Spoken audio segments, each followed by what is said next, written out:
नमस्कार दोस्तों, आप हैं अपने ही गुड लिविंग चैनल पे और चलते हैं जल्दी जल्दी से उन बातों की तरफ जिनसे कि आपकी जो गार्डनिंग है वो और भी ज़्यादा स्मार्ट हो जाएगी और भी ज़्यादा आप बड़े मज़े के साथ और बहुत कम बजट के साथ गार्डनिंग कर पाओगे।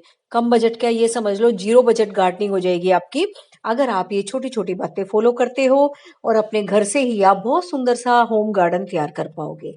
तो चलो चलते हैं पहले टिप की तरफ। तो पहला टिप तो भाई देखो यही है और सबसे बड़ी बात यही है कि अगर आप अभी पौधे लगाने के सिर्फ शौकीन हैं, आपको लगाना नहीं आता, तो आप नर्सरी से ही प्लांट लेके आओगे। तो सबसे बड़ी टिप तो यही है कि पौधा जब भी आप लाते हो साफ सुथरा होना चाहिए। कोई भी उस पे आपको इन्फेक्शन ना दिखे, उसके पत्तों को ऊपर नीचे से चेक करें, नीचे की तरफ से भी। तो बिल्कुल इन्फेक्टेड प्लांट आप मत लें गार्डन से, सॉरी नर्सरी से।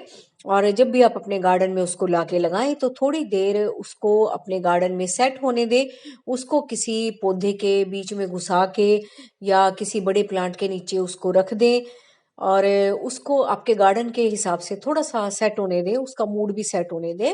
ये इनमें भी जान होती है दोस्तों, थोड़ा सा माहौल के हिसाब से इसको ढलने दें, फ्रेंडली होने दें और प्लांट्स के साथ। तब आप उसको 4-5 दिन के बाद या जब आपको ठीक लगे आप उसको ग्रो करें। और सेकंड टिप यही है भाई कि जो भी आपके गार्डन से वेस्ट निकलता है उसको आप, अब देखो पौधा ले आए, उसको लगाना भी है, चाहे आप अपने घर से ही लगाओ। अगर आपके मल्टी प्लांट्स उगे हुए हैं तब भी आप शिफ्ट तो करोगे ही ना कहीं ना कहीं। तो जब आप शिफ्ट करते हो उसको, तो जो भी आपके गार्डन से वेस्ट निकल रहा है, आपके पत्ते हो गए, घास फूस होगी या स्पेंट फ्लावर्स हो गए, तो ड्रेनेज होल को किसी कपड़े से बंद करके, कपड़े से इसलिए क्योंकि कई बार ऐसा होता है दोस्तों, कोई ठीकरी वगैरह या कोई स्टोन का पीस अगर हम लगाते हैं तो उससे क्या होता है कि कई बार ब्लॉक हो जाता है वो ड्रेनेज होल। और ऊपर से जो सोयल है वो भी धीरे धीरे निकलती रहती है ना, फर्श भी गंदे हो जाते हैं। तो उससे बचने के लिए आप क्या करें, मोटा सा कपड़ा ड्रेनेज होल पे रख दें और तब उसके बाद आप जो भी आपके गार्डन का वेस्ट है उससे आप अपने पोट को हाफ से भी ज्यादा फिल कर दें। क्योंकि फिर जैसे जैसे आप सोयल डालेंगे ना वो वैसे ही नीचे दब जाएगा। उनमें उसके बीच में काफी एयर होती है, जैसे जैसे आप मिट्टी डालते जाओगे वो एयर निकलती जाएगी और वो प्रेशर से अपने आप नीचे बैठता चला जाएगा।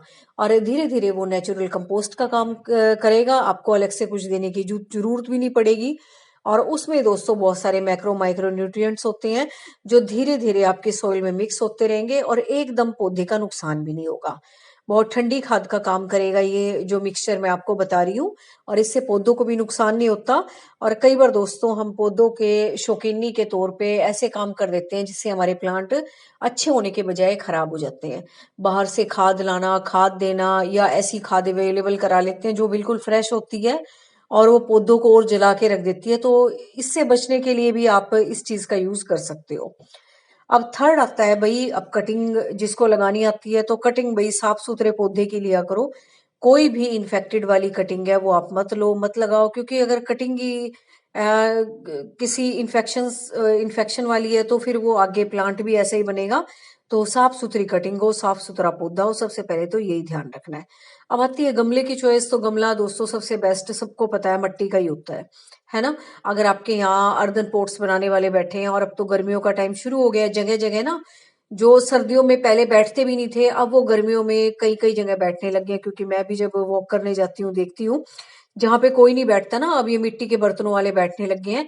इनको भी पता है लोग अब मिट्टी की चीजें खरीदेंगे ठंडे रखने के लिए, मिट्टी की सुराही, मिट्टी के मटके। और तो उनसे भी आप पूछ सकते हो, क्या पता उनके पास बने हुए हों और आप उनको कहो तो वो आपको नेक्स्ट डे अवेलेबल करा दे, जैसे भी हो। अगर आपके पास नहीं है तो आप उनको ऑर्डर पे भी कह के बनवा सकते हो। अगर कोई देखो मांगेगा तभी तो वो बनाएंगे। तो आप इस तरीके से ही बनवा सकते हो, क्योंकि कई बार कमेंट आते हैं कि मैम मिट्टी के गमले कोई नहीं बना रहा, मिलते नहीं है। तो अब जो मिट्टी वाले बैठे हैं उनसे एक बार पूछ के देख लो। नहीं तो भाई फिर दूसरा ऑप्शन तो सब जगह अवेलेबल है, वो सीमेंट के गमले और सेरेमिक के गमले, प्लास्टिक के गमले, दुनिया भर के मटेरियल आ गए हैं अब तो, फाइबर वाइबर के। तो वो फिर आप अपने हिसाब से देख लो।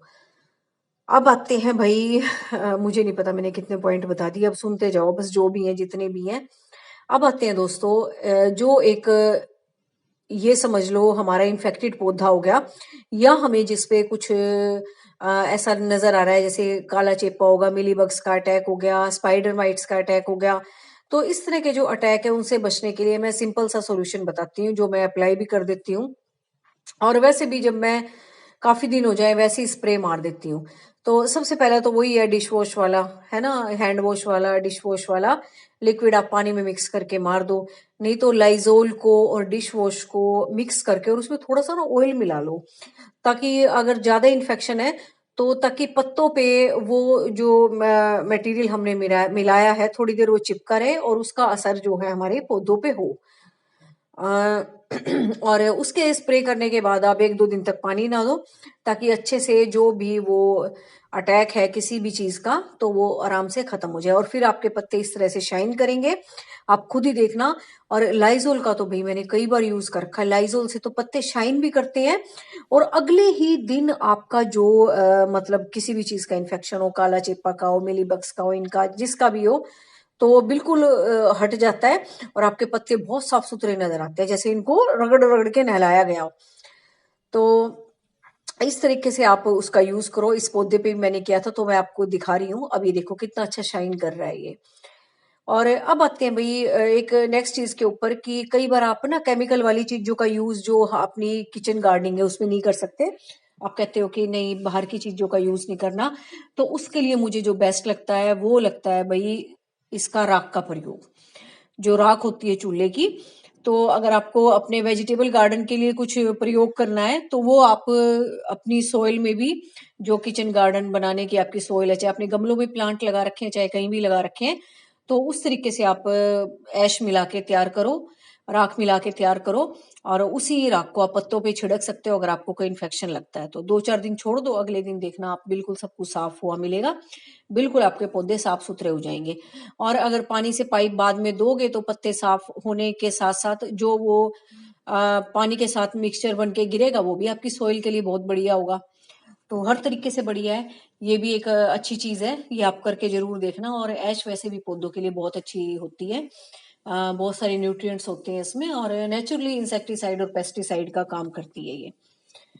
अब आते हैं भाई एक और नेक्स्ट बात पे। कई बार ऐसा होता है कि हम जो पौधे लाते हैं ना, चाहे वो माली इस तरह भी कहे कि बिल्कुल समर का प्लांट है इसको कुछ नहीं होगा ये नहीं होगा, तब भी दोस्तों एकदम से